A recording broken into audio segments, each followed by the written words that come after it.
Le trésor chez vous à présent et on continue de suivre nos Belle-Îlois sur l'île de Belle-Île en mer, dans le Morbihan, au large de Quiberon. Un petit coin de paradis où il fait bon vivre et ça tombe bien car en ce moment le temps est plutôt clément et les touristes se font rares. Alors on va retrouver Patrick, l'agriculteur, qui produit du lait, qui part ensuite sur le continent.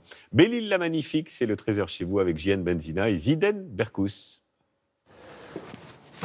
Et voilà, tout est prêt, on peut.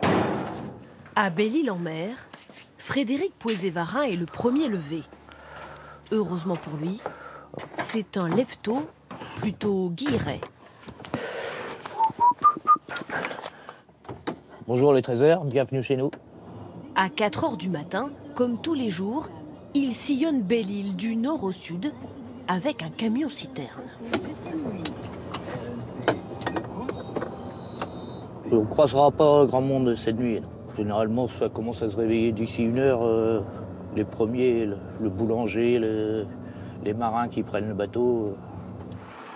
Depuis 30 ans, Frédéric vient récolter le lait des fermes de Belle-Île.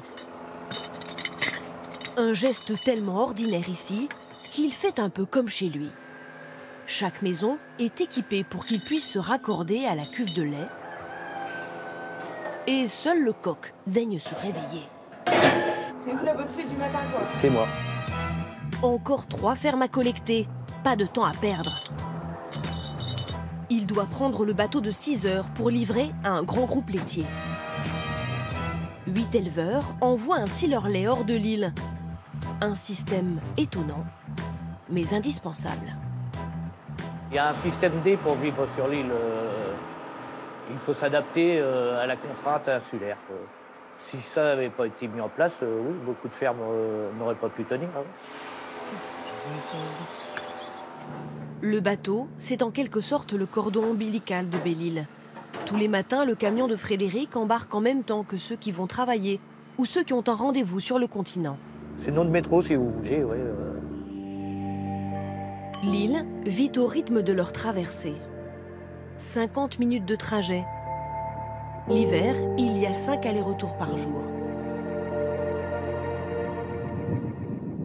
95% des marchandises arrivent par bateau, y compris, et c'est là toute l'ironie, le lait produit ici même par les éleveurs comme Patrick Canvet.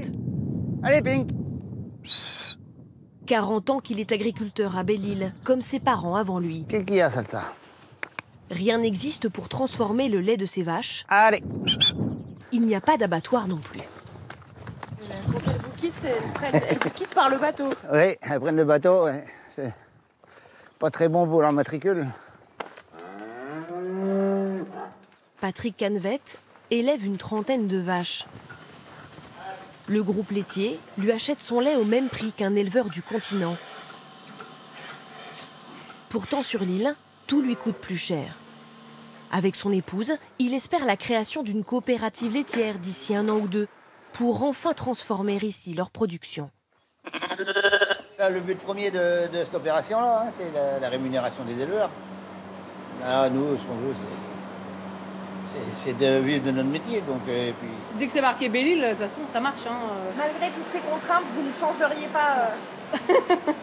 Je reste sur mon caillou. Nous, on est en liberté, on est dehors toute l'année. Comparé à certains, ça reste. On est heureux. Si le bonheur est bien dans le pré, il faut quand même pouvoir l'arroser. Mais comment faire lorsque l'on est entouré par la mer pour fournir de l'eau potable à ces 5000 habitants, dont le nombre est multiplié par 10 l'été? La solution est, pour ainsi dire, tombée du ciel. Ça s'est bien rempli, ouais. À quelques jours de la saison touristique, Thibaut Grolmund, Et voilà. le maire de la commune du Palais, vient inspecter le niveau d'eau. Et sur Borflot, on est remonté du coup? Sur Borflot, oui. Il nous reste... Dans ce barrage, 230 000 mètres cubes d'eau de pluie, dont chaque goutte est traitée sur place. Il en existe 3 sur l'île, qui ne peut tenir qu'une année sur ses réserves. Chaque goutte est précieuse à Belle-Île. C'est une longue histoire entre Belle-Île et l'eau. Il y a eu des tentatives de désalinisation, mais pareil, c'est très coûteux. Et, donc on préfère privilégier une bonne gestion de la ressource, notamment avec ces pompages dans les vallons. Et dès qu'on tire un petit peu la sonnette d'alarme et qu'il y a une pénurie qui peut s'approcher ou que les réserves sont insuffisantes, on communique et les Belle-Îlois sont très réceptifs parce qu'évidemment, ils sont très sensibles à cette question-là. Mais l'insularité est-elle forcément une contrainte? Pour ceux qui vivent à Belle-Île toute l'année, le bateau fait un peu partie de la famille. Tous les vendredis soirs, Martine Guégan est sur le quai. C'est l'heure des parents, là. Puis, on sent bien que les parents sont aussi impatients que les enfants, d'ailleurs. Hein. Salut Nino. Salut, ça va? Ouais, et toi? Elle attend son fils Florian, qui est en première au lycée à Lorient, et donc forcément interne la semaine. Salut mon chéri. Toi, mon grand. Forme? Bien passé? Je te prête ton sac? Le vendredi soir, Martine n'accepte aucune invitation. C'est une soirée consacrée à la famille.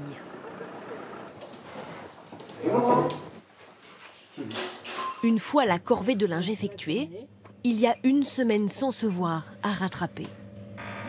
Ça un peu. Mais tu nous prépares un dîner droit. Voilà, petit chouchou, comme il dit. Hein. T'as fait des bons progrès, c'est chouette. Un peu fier d'être passé de 13 au premier trimestre à 15 et quelques au second. C'est très bien, c'est très très bien. Vraiment, vendredi soir, on se voit, on est là, voilà. On est là pour se voir, quoi. C'est une rencontre en fait. On sait qu'on va se voir à un temps assez court et on sait qu'on a des trucs à se dire. On sait que s'il faut que ça passe, c'est maintenant. Alors que quand les enfants sont tout le temps à la maison, c'est un peu une routine aussi. Hein. Finalement, c'est pas aussi précieux peut-être. Savourez davantage les moments partagés, même s'il faudra bien reprendre le bateau. À la lumière des phares de Belle-Île, veilleurs de la mer, dont nous vous conterons demain l'histoire.